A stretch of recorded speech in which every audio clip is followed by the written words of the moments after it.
Hello, I'm doing a book review, and the book I want to review is The Wood by Guy N. Smith.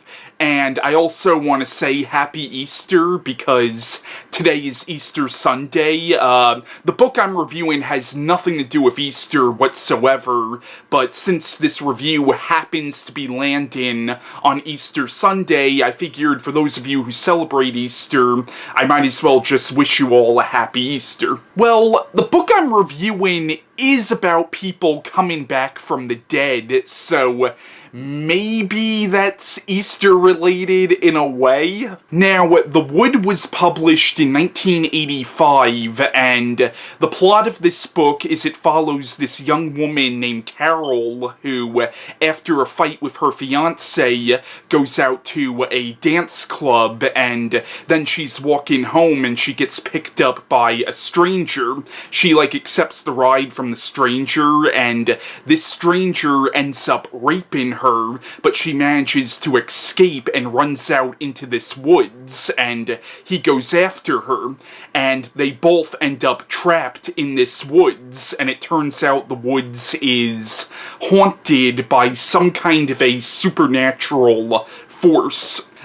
In this wood, time seems to be non-existent. There are people in this wood who ended up becoming trapped there, and it seems that their spirits are trapped within this woods for all eternity, and there's also this, cult of, zombie priests who worship these evil gods, and you get the idea that they're the ones kind of controlling everything that's happening in this woods. But yeah, that's the basic plot line of The Wood. There's a lot more to it than just that.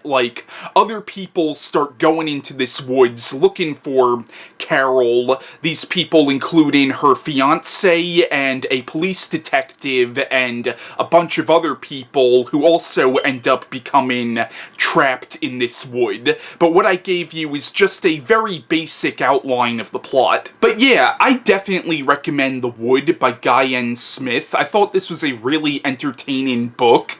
There are certain points in the book where some of the dialogue is a little cheesy, but other than that, though, it is a really enjoyable book, and it's a fairly fast-paced book, too. It's less than 200 pages long, so if you read this quick enough, you could probably read this in a day or two, and I do recommend it if you can find a copy of it. It is a really entertaining book. And this book also seemed to have kind of an H.P. Lovecraft influence on it, because you realize that these zombie priests worship these evil gods, and they call these evil gods the Old Ones, and if you've read the stories by H.P. Lovecraft, that's what H.P. Lovecraft called the evil gods from his stories. He called them the Old Ones, so there seems to be kind of an H.P. Lovecraft influence on this book. But yeah, that's my review on The Wood by Guy N. Smith, and bye.